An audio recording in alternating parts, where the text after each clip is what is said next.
instrument mic is going to sound fine for you. I'm going to raise this up. This is how I know where to cut off the first part of this, is just by holding this up and saying, hey, this is where the guitar part starts. Okay. My name is Gary. We are going to be learning to play level 1, lesson number 1 in fingerstyle guitar, just to get you up and running and with finger picking. And the big thought behind this is there are multiple ways of playing guitar. There are multiple channels. There are multiple places where you can go and get guitar information. What I am pretty sure of is that if they say that you can learn right now and it's free, and it's never free. You can learn in 5 minutes how to be a rock guitar player. Yeah, you can't. And so it's a long, lonely journey to being a guitar guru, and none of us are probably going to take that journey, really, no matter what those little ads tell you to do. So I want to give you a way to play over the next few weeks that will give you a lifetime of playing quite happily on your own.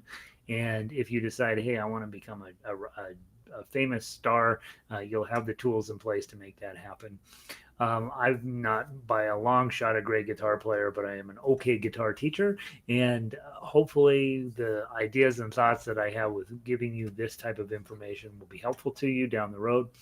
I use tablature, I use standard notation, and we use chords as well.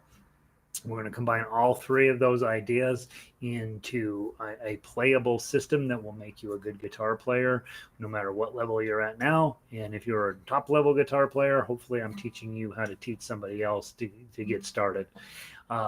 The main part of level 1 is making sure you know how to hold a guitar, how to fret a guitar, and how to make sure the guitar is in tune. So we'll start with the simple part.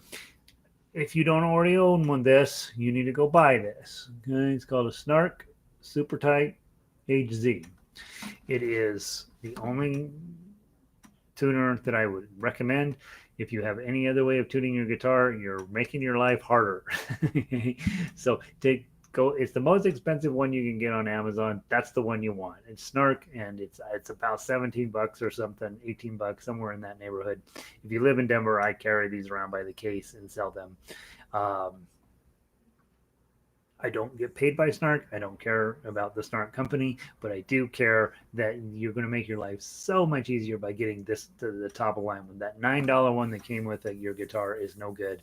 It tunes it wrong. It will break. It takes batteries like crazy. These are the ones to get. And they got a high definition screen on them and a really advanced computer. And as long as you turn them off when you're done tuning, you don't go through batteries hardly at all. So I think that it's just a win-win. They clip onto the end, you adjust the face. If it breaks, it's going to break back here on the back, where either the top of it connects to the little holder or the bottom connects to the little holder. Those are the 2 places they break, and they break because you sit on them. So treat it with a little bit of respect, and that won't happen. Clip it on, turn it on. First note is an E. I'm a little high. I always like to go below the note and tune it up.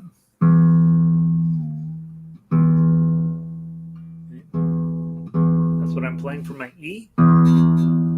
Next note's going to be A. So I'm going to play for my A. There's my D.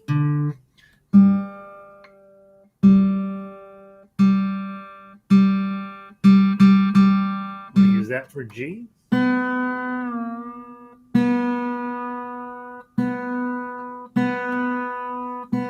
my B.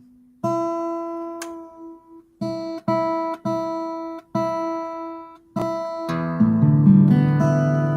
what I'm going to go with for my tuning. Hi, Jim. Welcome back. Delighted you're here. Phrase that pays, Eddie. 8. Dynamite. Good. By Eddie. Eddie 8 Dynamite. Good by Eddie. When I'm teaching class here in town, every single week it's a 4-week introduction to ukulele class. Every single week I say, what's the phrase that pays? And they're supposed to respond in unison, Eddie ate dynamite, goodbye Eddie. If you remember that and learn that in your first 4 weeks of guitar, you are golden. That's plenty to learn in the first 4 weeks of guitar. Eddie ate dynamite, goodbye Eddie. How to get your tuner on, how to turn it on, how to turn it off, how to buy the correct one. That's all I expect from week one. The other thing that we talk about often in guitar is posture. And for most of us, we're doing a terrible job of that. And so I do want to talk to you about that very briefly. Just because we're playing a metal string guitar or any other type of guitar doesn't mean that we should be not paying attention to posture. And the thing with guitar is when you stand up, when they call you from Red Rocks and say, hey, we want you to come give a performance, we're going to pay you what do they pay you? $200,000 or something like that. But we're going to need you to stand up at a microphone and sing and make the ladies swoon or the fellas swoon. You're going to be standing up and your guitar is going to fall into this position with the strap. Now I'm using a strap today. I don't know why, but I have it on. I'm trying to be better about wearing a strap. And you'll notice that the guitar is in this position. So when you sit down, doesn't it make sense that you would also practice in this position? So in other words, guitar is between my two legs. I do use one of these guys when I'm practicing at home. One of these, you can get those at any music store. They're 15 or 20 bucks. And then the guitar is going to rest up against that leg, and then it's going to sit down between me, between my legs, and then I'm going to have the guitar drop down in front of me like this. So I'm going to probably hold it up a tiny bit today so that I can get into the camera there properly. But this is really what we want. We want this at a 50 or 60 degree angle, somewhere in this neighborhood. We want this third fret to be uncomfortably close to your nose. That's basically what we'd like to see. And so getting your guitar in a proper playing position is really going to be a battle early on, and it's going to be important for, even though you guys have been playing a while, you're probably playing horizontal. Your thumb is coming way up like this. You're making your life harder. You're allowed to play that way, but it is making your life harder. So get yourself in good position here. And even me, I'm going to be fighting it a little bit. It's just one of these things that we got a very awkward instrument to hold, and but thankfully it's not as hard as a violin. So don't think that you're being put out by the difficulty here. Last piece of posture information, other than making sure your back and neck are straight and that your shoulders are comfy and soft. When we're playing, we have a tendency to get up tight and our shoulders come out. You walk out, your back hurts, your shoulders hurt. You've been bending over sheet music or whatever. And none of that's ideal. So we want to just keep it a nice, comfortable posture and have the ukulele, goodness sakes, the guitar in this nice, beautiful position here up against our body. Last piece of information, the pad of your thumb goes on the back of the neck. It does not go anywhere else. I don't need to ever see this. This is never going to be necessary unless you're on an electric guitar and you are playing poorly and you're accidentally hitting that sixth string. Then you're going to have to bring this over the top. You see electric guitar players do it all the time, mostly because they don't know better, but partially because they've been there. Don't get me started. Your thumb should be back here where you don't see it, and your thumb is going to hang out behind your middle finger. That's going to just right at wherever your middle finger is. Your thumb's going to be hanging out right behind that. Keep it simple. Don't overthink it. This will make fretting and playing correct posture much easier for you, no matter what style of guitar you do. So a lot of us will do a folk style guitar where you strum a chord. It's going to be much easier if my thumb is behind the neck where I can't see it. Then I get a nice round shape to my fingers, and that's going to make fretting easier. Okay. All right. That's enough on posture. Probably 100%, I'd say 95% of my students walk in and fight posture terribly. Pretty much for the first 8 or 10 weeks. And then once they decide, yeah, I'm just going to do what Gary said, it gets a little easier for them. All right, next thing we're going to talk about is E chord, which is, so you want to turn to your sheet music. We're going to, fingerstyle guitar, we have two things we have to do. One, we have to learn how to make our chords, and two, we have to learn how to pluck a melody. And so we're going to do those in that order. And then before we leave today, I'll show you what putting them together it looks like.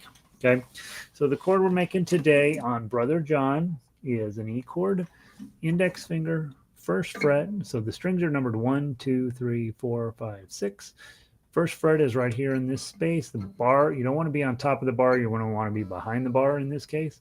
So first fret, third string, index finger goes right there. Next one is the second fret of the fifth string. You put your middle finger up there, and then your ring finger is going to dive in right underneath him on the fifth string. Okay.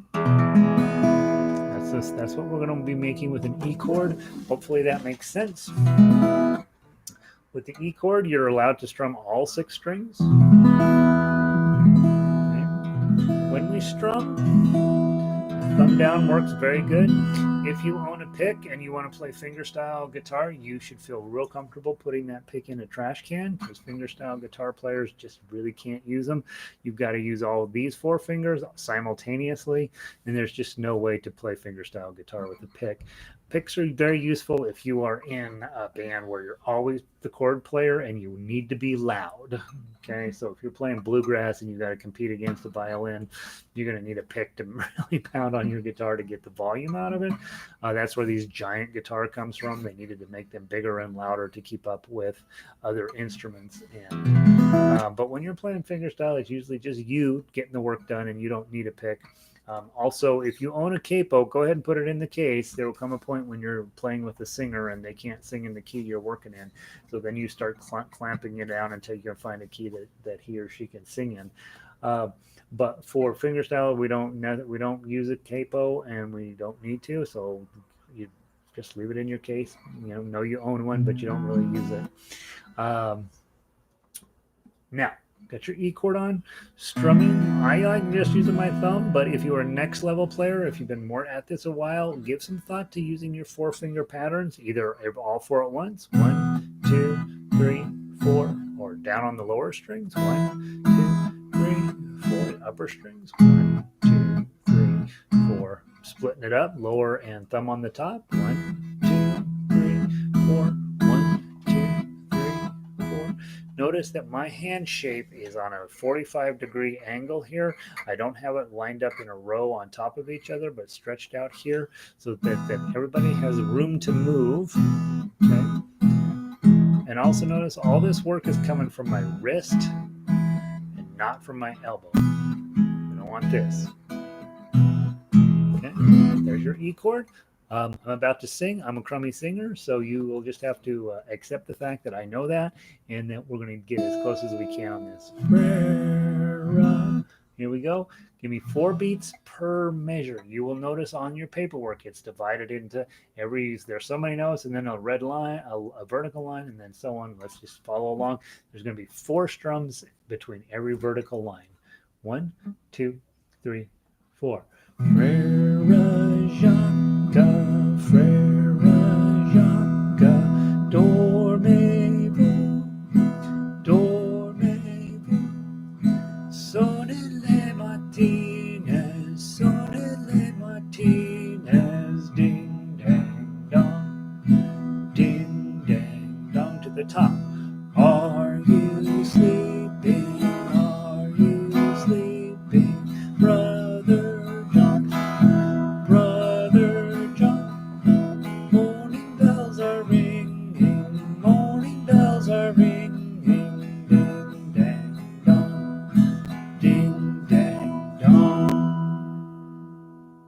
Don't ever let up on your E chord or whatever your last chord is. Just hold on to it while the guitar finishes doing its job. If you get sick of listening to the guitar, then stop it first by taking your palm and bringing it up over the bridge, over the saddle, and bringing it up this way. Don't just slap down on your guitar, but just bring it up like that to stop the sound. That's what we want. That sounds smoother and more professional than... Okay, so don't do that. All right, that's the E chord. If you were taking folk music style where you're going to sing, that's exactly what we would get you started on. And that's lovely. And that's a great place for singers to begin, great place for you to begin to accompany yourself as a singer. And then now we switch over to the fingerstyle part. And fingerstyle is such a word that makes no sense. Everything we do on guitars with your fingers. So I don't like that word. But we are going to pluck the melody. How about that? Finger plucking. Okay. First, go to the guitar melody line. The first thing it says is 0240. We're only going to play on your first string. 0. This very first string is all we're going to play. And if you get confused as to which note you're supposed to be hitting, you can hold your guitar up like this to your sheet music, and you'll notice that the strings on the bottom of your guitar end up on the top of the paper. So that's what we're working on here, reading tablature, is that it's upside down. It drives you bananas when you're first meeting it. And the very original lute tablature was actually written the other way, and sometime in the 16th century it got flipped around, and so now it's much more pedagogical. It actually does make sense when you think about it, but for the moment it's going to feel upside down. So all you need to know is every single note in this song is on this first string. Okay, next thing you need to know is your fret numbers. Fret 1, 2, 3, 4, 5. Most of you have a dot either on the front or on the side of your neck. You'll have one at 5, you'll have one at 7, and you'll have one at 9. Okay, and almost every guitar has them. The one at 9 is ridiculous. It should be on 10, but all guitars have it on 9 because it looks prettier on 9, and it's just disappointing that that's what they made the decision. Who knows back when? So they always put the dot on 9 when it, from a music theory perspective, it should for sure be on 10. So we're gonna have those are our frets. Let's do the first measure, 0, 2, 4, 0. So we're going to go 0, which means open. Then we're going to hold down the second fret with our middle finger, and then use the pinky for the 4th fret, and then open again. If you'll notice on this sheet music up above this, where the standard notation is, O-M-P-O, it stands for open, middle, pinky, open, O-M-P, O, 0, 2, 4, 0, 0, 2, 4, 0. Okay, that's measures 1 and 2. They both are identical. Let's just play them together. 1, 2, 3, 4. O, 2, 4, O, 2, 4, O. That's the first 2 measures. Frere Jacques, Frere Jacques. Okay, sounds good. Now we're going to slide to 4th position. So when I talk about 4th position, what I mean is your index finger is going to be on the 4th fret. Okay, not rocket science, 4th position. Okay, 4. Next note is a 5. We're going to use our middle finger again. 5, and then pinky on 7. Let's practice that a little bit. 4, 5, 7. Again. 4, 5, 7. Again. 4, 5, 7. One more time. 4, 5, 7. Now we're going to combine measures 1 through 4. So we're going to play 0, 2, 4, 0, 0, 2, 4, 0. Then we're going to play 4, 5, 7, 4, 5, 7. Okay, together. 1, 2, 3, 4. O, 2, 4, O, O, 2, 4, O, 4, 5, 7, 4, 5, 7. Okay, you saw me fighting the guitar because I was like, man, I'm way out of position. I'm way over here. Why am I over there? Let's get back into good position. Okay, all right. Hard part of the song is measures 5 and 6. You're going to start with your ring finger on 7, then go to your pinky finger on 9, go back to your ring finger on 7, middle finger on 5, index finger on 4, and then open. So it's 7, 9, 7, 5, 4, open. Let's do it again. 7, 9, 7, 5, 4, open. One more time. 7, 9, 7, 5, 4, open. One more time. 7, 9, 7, 5, 4, open. Okay, so that's what we're working on. When we get there, we're going to play it at half the speed we're supposed to. So we're supposed to play it at 797-540, but we're going to play it at 797-540. Okay, so we're going to take a lots of time through there, at least initially. We'll speed it up later, but in the beginning, we want to play it twice as slow just to get comfy fingering that. Then notice as you go to measure 7 and 8, you've got a 0 on the first string. Now you get to do something very exciting and use the second string and then first string. Again, for 8.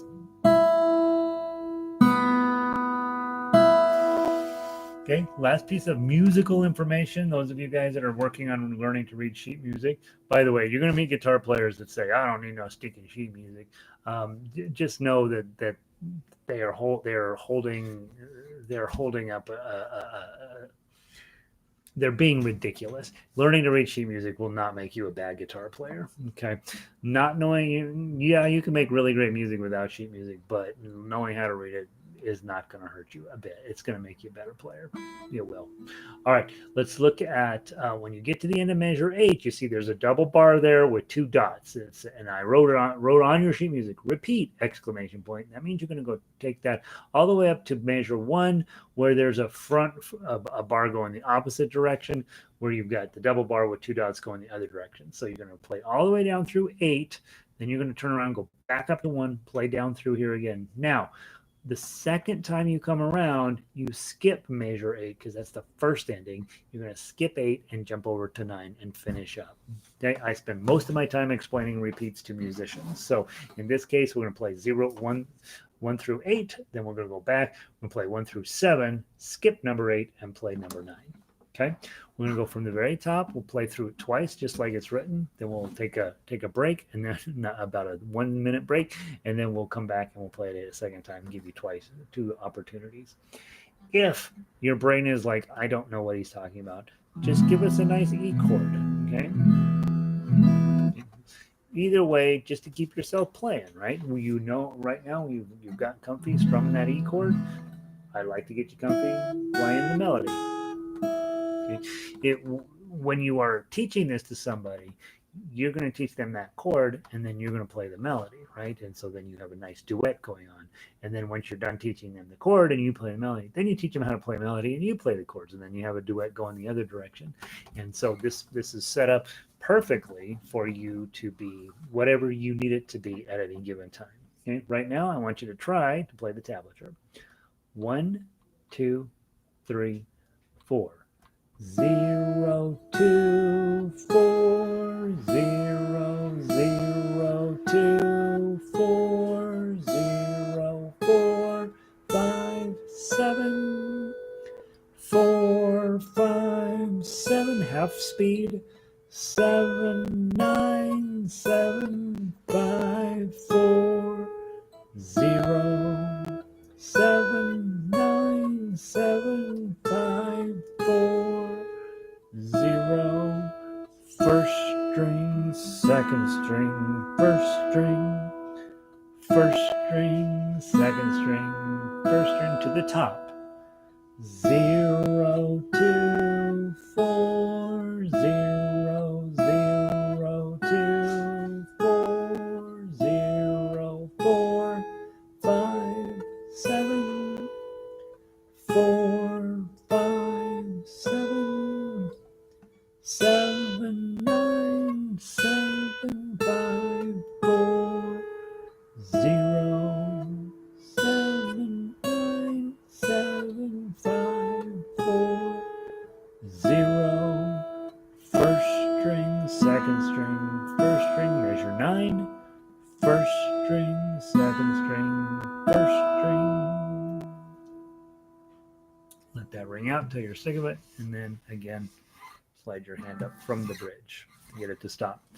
All right, so now you've learned how to read tablature and do your finger picking. So the important part here is that we know how to make the E chord. We got a little chart on our paperwork that tells us how to do that. My computer just turned off. I don't know what I'm playing anymore. So what we want to do is stock of the fact that you are playing chords one way and then you're playing melody the other way. And then what we ultimately want you to do is get a friend and do both at the same time. One of you plays chords and one of you plays melody, and you'll play guitar the rest of your life if you find somebody that's fun to play guitar with. It's just really that simple. If you don't find anybody to play guitar with and it's just you hanging out in your basement, there's a pretty good chance you're going to quit. And I meet players all the time who bought a guitar in the 70s or the 80s, and that guitar ended up under the bed or out in the garage, and then now they're picking it back up because they finally are retired or something changed in their life, and they come around. And I say, when did you play this last? And they say 20 years ago, and you can tell because the strings are rusted. And so the challenge with playing guitar is, one, yeah, you do have to practice it at home, which is very pleasant for the most part. But if you don't show up as well, if you don't get together and play with other people, the chances are pretty high that you're going to eventually give up, because what you do when you're by yourself is you end up playing the same kind of things over and over and over. And so either get lessons, get together with a friend, get together with a group, create a group yourself, do something to get people playing together. And I think then you'll enjoy making music and you will be more likely to continue. All right, let's play this one more time, just like we played it, melody, one note at a time, but we're going to play measures 5 and 6 at proper speed, which means that they're going to be twice as fast as we just played them. Now, here's the important part in music. If you've got to play some part faster, you might want to slow down the part before that so that the relationship stays the same. So you're not trying to play stuff twice as fast. You're trying to play the easier stuff slower so that when you get to the hard stuff, you don't have to play that quite as fast as you would. Okay? All right, let's go from the top. We're going to play this measures 5 and 6 is 7, 9, 7, 5, 4, 0. So we want to start off with the first part pretty slow. Here we go. 1, 2, 3, 4. 0, 2, 4. 0, 0, 2, 4. 0, 4, 5, 7. 4, 5, 7. Nice and fast here. 7, 9, 7, 5, 4, 0. 7, 9, 7, 5, 4, 0. First string, second string, first string, first string, second string, first string to the top. 0, 2, 4, 0. 0, 2, 4, 0, 4, 5, 7. 4, 5, 7. 7, 9, 7, 5, 4, 0. 7, 9, 7, 5, 4, 0. First string, second string, first string, first string, second string, first string, let it ring. Okay. One more piece of information on the sheet music. Those of you who are new to sheet music, at measure 9, you'll see this big swooshy thing that ties it into measure 10. Note that that's all one big long note. So you don't have to hit that 0 twice. That swoosh is just tying those notes together. So it's actually just one long note. Okay. All right. So if you were in my class, I would send you home and that would be it. That's all I would want you to work on. I want you to practice getting your E chord on, and I want you to practice the melody.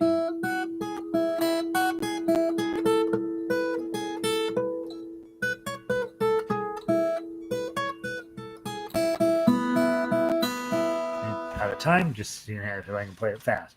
Now, I always have on all of my sheet music a third line called Tough Axe. And what that is the actual fingerstyle arrangement, the chord melody version of the song. At this level, if you were brand new in my classroom, there's no way I'd expect you to play this. There is just something we talk about. This is where you're headed. You should know that this song is a lot harder to do this on than some of the songs that are coming down the road. Like in level 2 and level 3, we actually have some pretty nice, beautiful arrangements that's going to make you sound amazing. And but we start with level 1, just getting you the idea of what taking the chord, taking the melody, and smashing them together looks like. Okay, I'm going to pluck this, so I'm going to be using this 3-finger pattern here. through the whole song. And what I'm going to be doing is taking part of the E chord, which is this, and then I'm going to be adding the melody on with my other finger. So this is what this would sound like. I'm just reading the tough acts. You don't need to play with me. Just listen.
Ruts written there.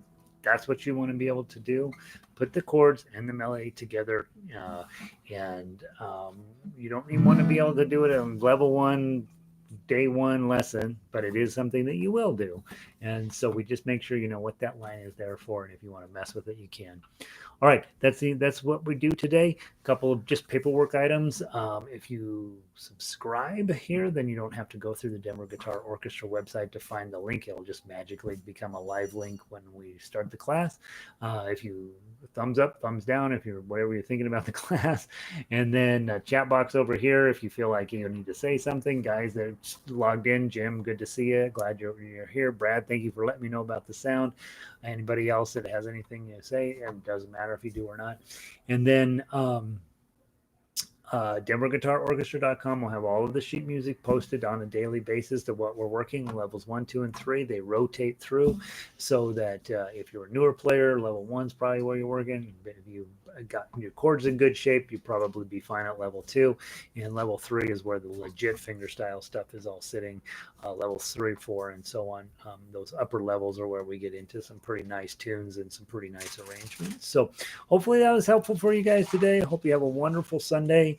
It's snowing here in Denver, and hopefully it's beautiful wherever you are. And my wife is sneaking in to feed the cat in the background. So I know that time, it means it's time for me to go get fed too. So hope you guys have a wonderful afternoon. Thanks for joining me. Hopefully I gave you something to work on or something to think about. And I will see you hopefully tomorrow, 5:45 every day until they let us out of the house again. So I will see you down the road somewhere. And have a wonderful afternoon. I'm going to end the stream. Have a great day, you guys.